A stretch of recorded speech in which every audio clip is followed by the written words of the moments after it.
কোন সেই হতভাগা রোজাদার যাদের রোজা আল্লাহ তাআলার কাছ থেকে কোনো সওয়াব, আল্লাহর কোনো সন্তুষ্টি এনে তো দিতে পারেই না, বরং সেই রোজা অনেকটা অনর্থক, অর্থহীন কাজের মতো।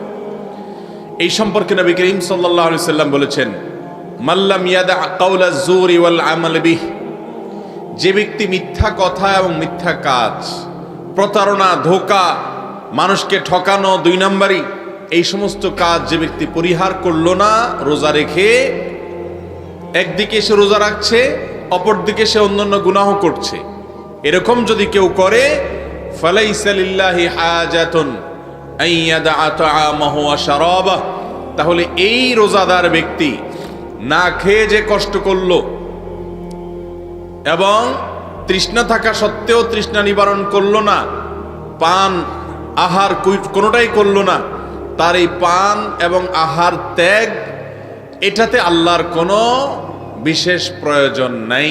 অর্থাৎ এটা একরকম উপবাস থাকা আর তৃষ্ণার্ত থাকা, এটার কোনো মূল্য আল্লাহর কাছে পাওয়া যাবে না। যদি কেউ রমজান মাসে রোজা রাখে কিন্তু পাশাপাশি সমস্ত পাপের দুয়ারও খোলা রাখে। অন্য এক হাদিসে আসছে, নবী করিম সাল্লাল্লাহু আলাইহি সাল্লাম বলেছেন, আসসিয়ামু জুন্নাহ, রোজাটা হলো ঢালের মতো। তরবারির আঘাত থেকে যেরকম মানুষকে ঢাল বাঁচায়, ঢাল দিয়ে মানুষ যেরকম আত্মরক্ষা করে, এমনি ভাবে রমজান মাসের রোজা রাখার মাধ্যমে, সিয়াম পালন করার মাধ্যমে জাহান্নামের আযাব থেকে মানুষ নিজেকে বাঁচাতে পারে।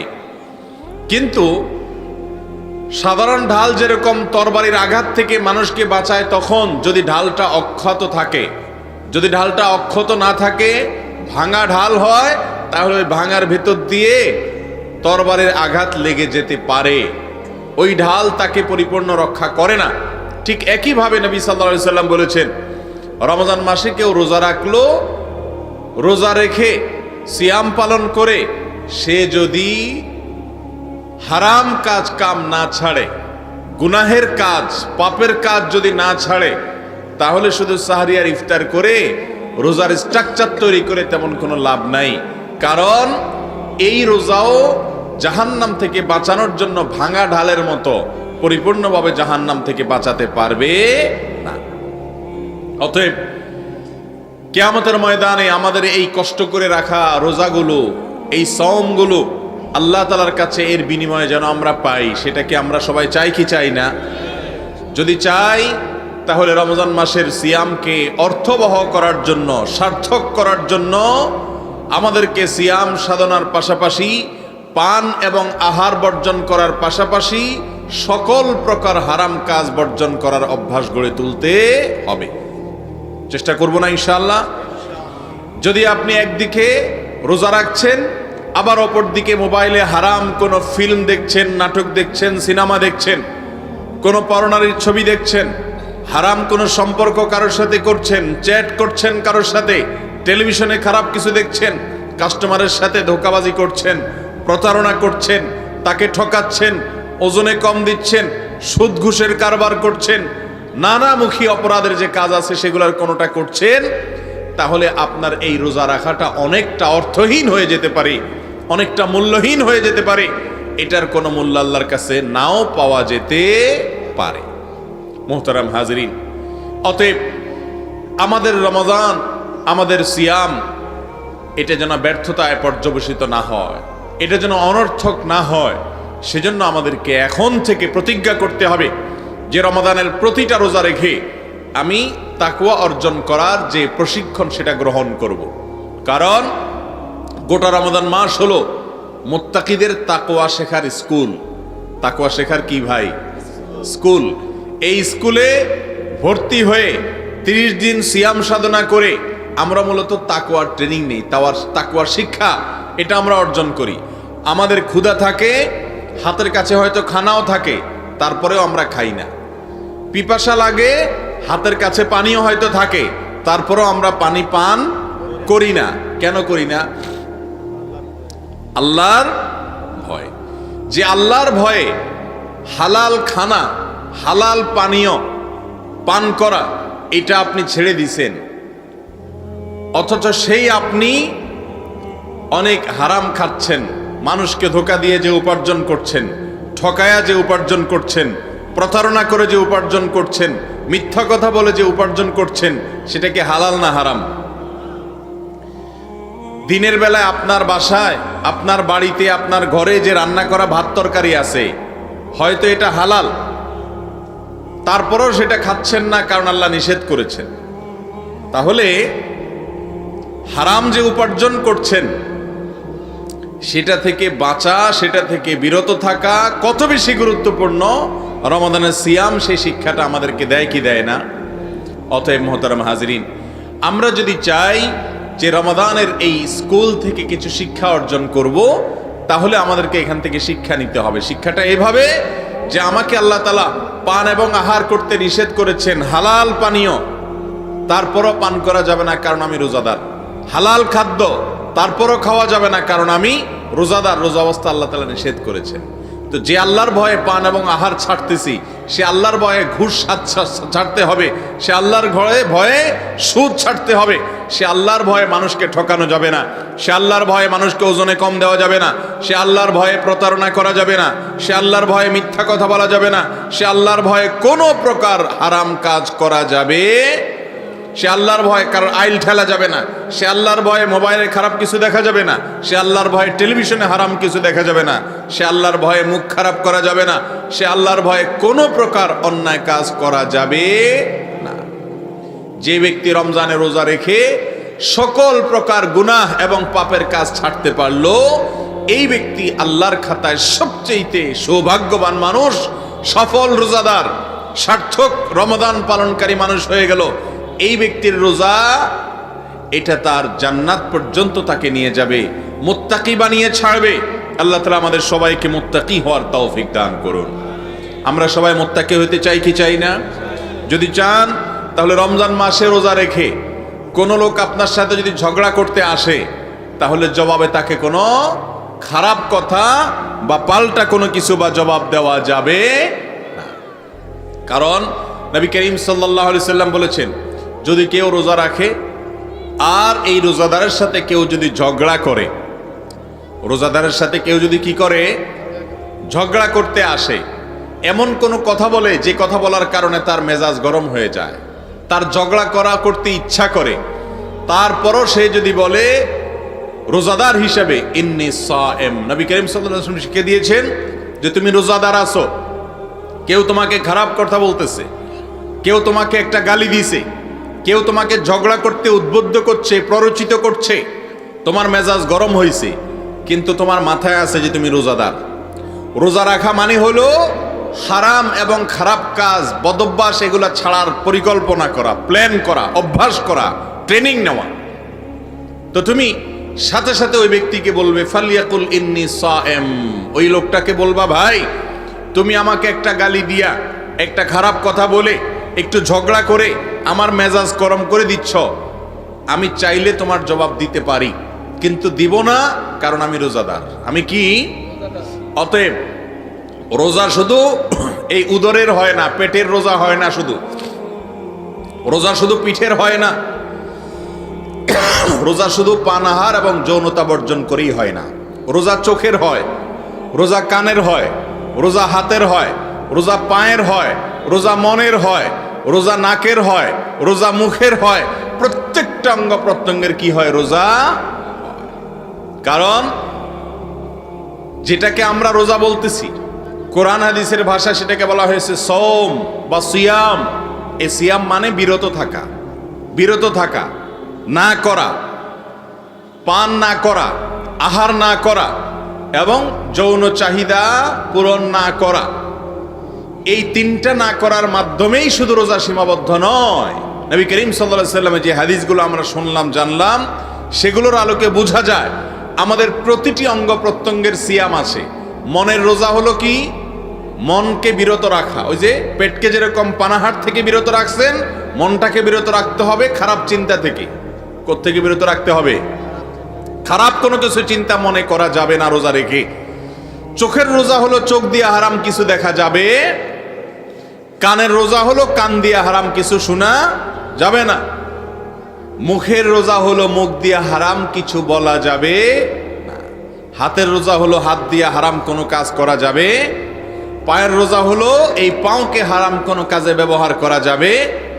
যে ব্যক্তি তার সমস্ত অঙ্গ প্রত্যঙ্গের রোজা রাখতে পারলো, যে ব্যক্তি তার সমস্ত অঙ্গ প্রত্যঙ্গকে হারাম থেকে বাঁচিয়ে রাখতে পারলো, এই ব্যক্তির রোজাই শুধু সার্থক হবে, এই ব্যক্তির রোজাই সফল হবে, এই ব্যক্তির রোজাই তাকে শেষ হাসি হাসাবে, এই ব্যক্তির রোজা তাকে কিয়ামতের ময়দানে স্বয়ং আল্লাহর কাছ থেকে সরাসরি পুরস্কার পাইয়ে দিবে।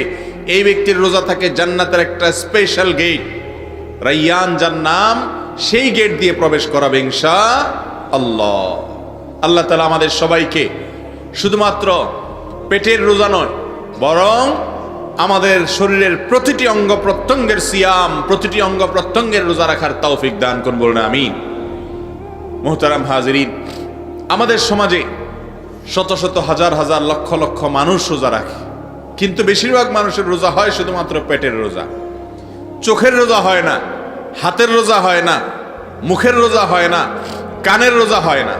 অতএব পুরো অঙ্গ প্রত্যঙ্গের রোজা রাখতে হবে। যদি আপনি সমস্ত অঙ্গের রোজা রাখতে পারেন, তাহলে রমজান মাসে আপনার তাকওয়ার ট্রেনিং হয়ে যাবে। রমজানের পরে দেখবেন একটা খারাপ কাজ করতে গেলে আপনার হাত আগায় না, খারাপ কাজ করতে গেলে আপনার বিবেকে বাধা দেয়, কারণ আপনি গোটা একটা মাস খারাপ ছাড়ার অভ্যাস গড়ে তুলছেন। হঠাৎ করে খারাপে যাইতে আপনার বিবেকে বাঁধবে। এভাবে মানুষ ভালো হওয়ার ট্রেনিং এবং প্রশিক্ষণ নিয়ে থাকে। ইসলাম এই বছরে একটা বড় মৌসুম এবং সিজন আমাদেরকে দিয়েছে, 30 দিনের এই বিশাল বড় মৌসুম দিয়েছে, যেন এই মৌসুমটাতে আমরা প্রতিটা মিনিট, প্রতিটা সেকেন্ড, প্রতিটা দিন, প্রতিটা রাতকে আল্লাহর নাফরমানি থেকে বাঁচার যে রিহার্সেল, আল্লাহর নাফরমানি এবং হারাম থেকে বাঁচার যে কসরত, এটার যে চেষ্টা, এটার যে সাধনা, এটা করে করে করে করে আমরা যেন মুত্তাকি হতে পারি। আর যদি মুত্তাকি হতে পারেন, তাহলে আপনার রোজা সার্থক হবে। আমরা রোজা কেন রাখি ভাই? রোজা কেন রাখি? সিয়াম রাব্বা পালন করি যে কেন করি? সিয়ামের উদ্দেশ্যটা কি? আল্লাহর সন্তুষ্টি এটা চূড়ান্ত উদ্দেশ্য না, এটা হলো শেষ উদ্দেশ্য। সিয়াম এবং রোজার একটা প্রাথমিক উদ্দেশ্য আছে, সেটা হলো তাকওয়া অর্জন করা। কি করা ভাই? আল্লাহ কোরআনে বলেছেন, কুতিবা আলাইকুমুস সিয়াম, তোমাদের উপরে সিয়াম বা রোজাকে ফরজ করা হয়েছে, কামা কুতিবা আলাল্লাযীনা মিন ক্বাবলিকুম, যেভাবে তোমাদের পূর্ববর্তীদের উপরে রোজা ফরজ করা হয়েছিল, লাআল্লাকুম তাত্তাকুন, কেন রোজা ফরজ করা হয়েছে? যেন তোমরা রোজা রেখে, সিয়াম রেখে যেন মুত্তাকি হতে পারো। এখন কারোর সিয়ামের পর লোকটা আগে গান শুনতো, এর পরেও সে গান শুনে। সিয়াম রাখার পর লোকটার আগের সব বদভ্যাসগুলো আছে, কোনো হারাম কাজে সে ছাড়তে পারে নাই। তাহলে এই ব্যক্তির এই সিয়ামের কোনো মর্ম, কোনো মূল্য, কোনো মানে আল্লাহর কাছে হতে পারে না। মুহতারাম হাজরিন, আমাদের সিয়াম যদি আমাদেরকে মুত্তাকি বানায়, তাহলে সিয়ামের আসল উদ্দেশ্য রবের সন্তুষ্টি, জান্নাতে যাওয়া, সেগুলো সব হবে। কিন্তু যদি সিয়ামের প্রাথমিক উদ্দেশ্য, প্রথম যে টার্গেটটা মুত্তাকি হওয়া, তাকওয়া অর্জন করা, হারাম ছাড়ার অভ্যাস গড়া, এটা যদি রমজান মাসে না হয়, তাহলে এই সিয়াম আমাদেরকে আল্লাহর সন্তুষ্টি বা জান্নাত কোনোটাই এনে দিতে পারে। অতএব ভাইরা আমার, রমজান আসার আগেই আসুন আমরা পরিকল্পনা করি, প্ল্যান করি। এবছর রমজানে আমরা শুধু পেটের রোজা রাখবো না, এই বছর রমজানে আমরা হাতের রোজা রাখবো, পায়ের রোজা রাখবো, চোখের রোজা রাখবো, মুখের রোজা রাখবো, কানের রোজা রাখবো, মস্তিষ্কের রোজা রাখবো, গোটা অঙ্গ প্রত্যঙ্গের, গোটা শরীরের সমস্ত অঙ্গ প্রত্যঙ্গের রোজা রাখবো। চেষ্টা করবো না ইনশাআল্লাহ? কোনো হারাম কাজ হয়ে গেলে সাথে সাথে তওবা করে আবার সংকল্প করে নতুন করে শুরু করব, যে না, আর যেন হতে না পারে। এইভাবে যদি একটা রমজান কাটানো যায়, রমজানের পরে আপনি অনুভব করবেন যে আপনার জীবনে একটা শ্রেষ্ঠ রমজান আপনি কাটাতে পেরেছেন, আপনার জীবনে একটা শ্রেষ্ঠ রমজান মাস আপনি অতিবাহিত করতে পেরেছেন। আল্লাহ রাব্বুল আলামিন আমাদের সবাইকে সেরকম ভালো, আদর্শ এবং উত্তম রমজান উদযাপন করার তৌফিক নসিব করুন।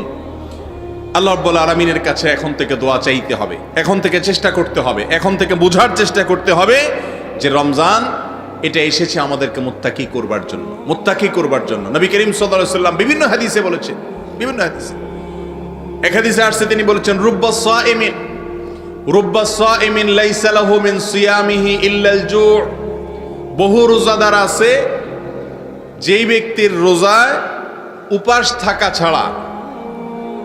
থাকা ছাড়া আর কোনো উপকারে আসে না। বেচারা রোজা রেখে শুধু উপবাস থাকলো, এটাই তার লাভ, কোনো সব টপ কিছু পায় না। কে সে হতভাগা? এই হতভাগা হলো সেই হতভাগা যে ব্যক্তি শুধু পেটের রোজা রাখছে, ওই যে শবে সাদেক থেকে সূর্য অস্ত যাওয়া পর্যন্ত পানাহার এবং যৌনতা বর্জন করছে, কিন্তু অন্য সব হারাম কাজ সে করে, আছে না নাই? অতএব গোটা রমজান মাস কেউ যদি ধূমপান ছাড়তে চায়, সিগারেট পান করার বদভ্যাস আছে, এই গুনার কাজ করে, নিজের ক্ষতি নিজে করে, পয়সা দিয়া নিজের ক্ষতি নিজে করে, এই ব্যক্তি যদি নিজের হারাম অথবা মাকরু অথবা না যায় যাই বলি এই গুনাহের কাছ থেকে যদি সে বাঁচতে চায়, তাহলে তার জন্য রমজানের চাইতে উত্তম কোনো সুযোগ আর হতে পারে। কারণ রমজান মাসে 12, 14, 16 ঘন্টা বা 17 ঘন্টা 18 ঘন্টা পর্যন্ত আমরা রোজা রাখি। দিনের বেলা ধূমপান তো এমনিই করে না, তাহলে রাতের বেলায় 6-7 ঘন্টা ঘুমায় থাকে, আবার নামাজে তারাবি ইত্যাদিতে মিলে আরো ঘন্টা দেড়েক চলে যায়, সব মিলে 3-4 ঘন্টা মাত্র থাকে। এই 3-4 ঘন্টা যদি কেউ ধূমপান না করে থাকতে পারে, তাহলে এই মাস শেষে তার ধূমপানের বদভ্যাস এমনিই হাওয়া হয়ে যাবে ইনশাআল্লাহ। যারা বিড়ি সিগারেট এবং ধূমপান করার অভ্যাস ছাড়তে পারছেন না, রমাদান মাস তাদের জন্য একটা বিরাট সুযোগ। চাইলেই সম্ভব, মাত্র 4-5 ঘন্টার স্ট্রাগল করতে হবে, 4-5 ঘন্টার জন্য একটু মেহনত করতে হবে, একটু কষ্ট করতে হবে, এরপরে দেখবেন রমজান মাস শেষে এই বদভ্যাস এমনি দূর হয়ে গেছে। এরকম আরো হাজারো বদভ্যাস, হাজারো খারাপ কাজ আপনি ছেড়ে দিতে পারবেন। যারা সোশ্যাল মিডিয়াতে, ফেসবুক, ইউটিউবে খারাপ জিনিস দেখেন, হারাম জিনিস দেখেন, বেগানা নারীর দিকে দেখেন এবং হারাম আনন্দ উপভোগ করেন, আপনি চান বাঁচতে কিন্তু পারেন না। রমজান মাস একটা বড় সুযোগ, আপনি রমজান মাসে তাকওয়া যেন অর্জন করতে পারেন, হারাম যেন ছাড়তে পারেন। আল্লাহ তাআলা ইবলিসকে শৃঙ্খলাবদ্ধ করে রেখেছেন। এই জন্য শুধুমাত্র মনে খারাপ কাজের কথা বলে, ভেতরের শত্রু আপনাকে উস্কায়, প্ররোচিত করে, বাহিরের শত্রু যেটা ইবলিস, ওটাকে আল্লাহ তাআলা শৃঙ্খলে আবদ্ধ করে রেখেছেন রমজান মাসের জন্য। আপনি একটু হিম্মত করলে, একটু সৎসাহস করলে আপনার জীবনের সব বদভ্যাস ছাড়তে পারবেন শুধু রমজান মাসে ইনশাআল্লাহ। রমজান মাস পাওয়ার পরেও যদি কেউ বদভ্যাস ছাড়তে না পারে, তার চাইতে কপাল পড়ার হতভাগা আর কেউ হতে পারে না। ঝগড়া করেন বেশি, মানুষের সাথে গন্ডগোল ফাসাদ বেশি হয়, কথায় কথায় শুধু তর্ক হয়, বিতর্ক হয়, ঝামেলা হয়, এর সাথে বাদে ওর সাথে বাদে, আপনি নিজেই বুঝতে পারেন যে কাজটা ভালো না, কিন্তু ছাড়তেও পারেন না। রমজান মাস আপনার জন্য স্কুল, এই স্কুলে ভর্তি হয়ে যান। এখন থেকে প্রতিজ্ঞা করেন যে আমি রমজান মাসে এই মুখে তালা দিয়ে দিব, যত বড় ঝগড়ার ইস্যু আসুক আমি আমার মুখ খারাপ করব না, আমি আমার মুড খারাপ করব না, আমি আমার ব্যবহার খারাপ করব না, ঝগড়াকে নিয়ন্ত্রণ করব। এখন থেকে পরিকল্পনা করেন, প্রয়োজনে অন্যান্য মানুষকে বলেন যেন আমাকে স্মরণ করায় দেয়, আশপাশের লোকেরা যেন স্মরণ করায় দেয়, তাদেরকে বলে দেন। ইনশাআল্লাহ একটা মাস যদি আপনি ঝগড়া থেকে বাঁচার কসরত করেন, চেষ্টা করেন, ট্রেনিং নেন, তাহলে দেখবেন রমজানের পরে আপনি একজন ভালো মানুষ হয়ে গেছেন। আপনি ঝগড়া থেকে এমনিই বাঁচতে পারবেন, অভ্যাস তৈরি হবে। আল্লাহ তাআলা আমাদের সবাইকে আমল করার তৌফিক দান করুন। আমরা একটা সার্থক রমাদান কাটাতে চাই তো ইনশাআল্লাহ। ভাইরা আমার, জীবনে কত রমজান আসছে, কত রোজা আমরা রাখছি, এইবারের রোজাটা একটু ব্যতিক্রম আসেন রাখি। আসল রোজা, যেই রোজা আল্লাহর কাছে পৌঁছাবে, যেই রোজা জান্নাতে রাইয়ান নামক গেট দিয়ে আপনাকে ঢোকার সুযোগ করে দিবে, যেই রোজার ফলে আল্লাহ বলেছেন ওয়া আনা আজিজি বিহি, রোজা বান্দা আমার জন্য রাখে, আমি নিজে সেটার পুরস্কার দেব। আল্লাহর কাছ থেকে সরাসরি পুরস্কার নিতে চান, যেই রোজার সম্পর্কে নবী করিম সাল্লাল্লাহু আলাইহি ওয়াসাল্লাম বলেছেন আস-সিয়াম ওয়াল কুরআন ইয়াশফাআন লিল আবদ, রোজা এবং কোরআন এই দুটি আমল, কোরআন তিলাওয়াত, কোরআন শোনা, কোরআন বুঝা, কোরআন অনুযায়ী আমল করা, আর রমজান মাসে রোজা রাখা, এই দুইটা আমল এমন আমল কিয়ামতের ময়দানে আল্লাহর কাছে বান্দার হয়ে সুপারিশ করবে। অন্য সাধারণ আমলের সুপারিশ করার পাওয়ার থাকবে না। এই আমলটা আল্লাহর কাছে, এই আমলকে আল্লাহ তাআলা কথা বলার শক্তি দিবেন, এই আমলটা সে আমাদের জন্য সুপারিশ করবে। যদি এগুলো আমরা চাই, তাহলে মনে রাখবেন গতানুগতিক রোজা রাখার মাধ্যমে হবে না। গতানুগতিক রোজা কি? ওই যে শবে সাদেক থেকে নিয়ে ইফতার পর্যন্ত খাইলেন না, পান করলেন না, যৌনতা চর্চা করলেন না, যৌন চাহিদা পূরণ করলেন না, বাস এই কাজগুলো করেই শুধুমাত্র আল্লাহর কাছে এত পুরস্কার পাবেন না। রোজার যে পুরা স্ট্রাকচার, গোটা বডির যে রোজা, মাথা থেকে পা পর্যন্ত সমস্ত অঙ্গ প্রত্যঙ্গের যে রোজা, সেই রোজা যদি রাখতে পারেন, আপনার হাত দিয়ে কোনো গুনাহ হয় নাই, মুখ দিয়ে কোনো পাপ হয় নাই, চোখ দিয়ে খারাপ কিছু দেখা হয় নাই, কান দিয়ে খারাপ কিছু শোনা হয় নাই, 12 মাস মিউজিক শুনেন, এই একটি মাসের জন্য মিউজিককে হারাম করে একেবারে শক্তভাবে নিজে থেকে সেটা থেকে নিজেকে দূরে সরিয়ে রাখতে পেরেছেন, ইনশাআল্লাহ আপনার এই রোজা হবে আপনার জীবনের শ্রেষ্ঠ রমাদান। চেষ্টা করা যাবে না ইনশাআল্লাহ? আল্লাহ রাব্বুল আলামিনের কাছে আমরা ফরিয়াদ করি, হে আরশে আজিমের মালিক, আপনি আমাদেরকে এমন একটা রমজান কাটানোর তৌফিক দান করেন, যেই রমাদান সার্থক করে দিবে আমাদের সিয়াম সাধনাকে, সফল করে দিবে, আমাদের রবের সন্তুষ্টি এনে দিবে এবং জান্নাতের রাইয়ান নামক গেট দিয়ে প্রবেশ করিয়ে দিবে। যেই রমাদানটার উদ্দেশ্য সফল হবে, সার্থক হবে, শুধু উপবাস থাকা হবে না, শুধু অনর্থক পানাহার বর্জন করা হবে না, কষ্ট করে শুধু না খেয়ে থাকা হবে না, বরং অর্থবহ রমজান হবে, সিয়াম হবে। যদি আমরা সিয়াম রেখে হারাম কাজ ছাড়ার ট্রেনিং নিয়ে সেটাকে রমজানে এবং রমজান পরবর্তী জীবনে ধরে রাখতে পারি, আল্লাহ তাআলা রমজানের পরের যে জীবনটা আসবে, সে জীবনটাতে যেন আমরা কিছু খারাপ কাজ ছাড়ার অভ্যাস গড়ে তুলতে পারি, সেরকম রমজান কাটানোর তৌফিক দান করুন। সবাই চেষ্টা করবো না ইনশাআল্লাহ? তাহলে এইবার এই একটি রমাদানের জন্য এখন থেকে প্রতিজ্ঞা করেন যে এই রমজানটা আমার ব্যতিক্রম রমজান হবে। কিরকম রমজান হবে? যে আমার কোন অঙ্গ প্রত্যঙ্গ দিয়ে গুনাহ হবে না। শুরু থেকে আপনি চেষ্টা করলেও পারবেন না, এই জন্য এখন থেকে আপনাকে ট্রাই করতে হবে যে এখন থেকে রমজান মাসের যে এক্সারসাইজ, রমজান মাসের যে অনুশীলন, তাকওয়ার অনুশীলন, সেটা এখন থেকে চালু করতে হবে, অভ্যাস গড়ে তুলতে হবে। একটা সময় দেখবেন সফল হয়ে যাবেন। চেষ্টা করবেন তো সবাই? আল্লাহ তাআলা আমাদের সবাইকে আমলের তৌফিক দান করুন। হাদা ওয়া উসাল্লিমু আলা নবিয়িনা মুহাম্মদ ওয়া জাযাকুমুল্লাহু খায়রা। ভাই, অনেকগুলো প্রশ্ন আছে, এজন্য আমরা কথা সংক্ষেপ করলাম। আর যেটুকু বলা হলো, আমল যদি এটুকু করতে পারি তাহলে ইনশাআল্লাহ এটুকু আমাদের নাজাতের জন্য যথেষ্ট হবে, আমাদের জিন্দেগি গড়ার জন্য যথেষ্ট।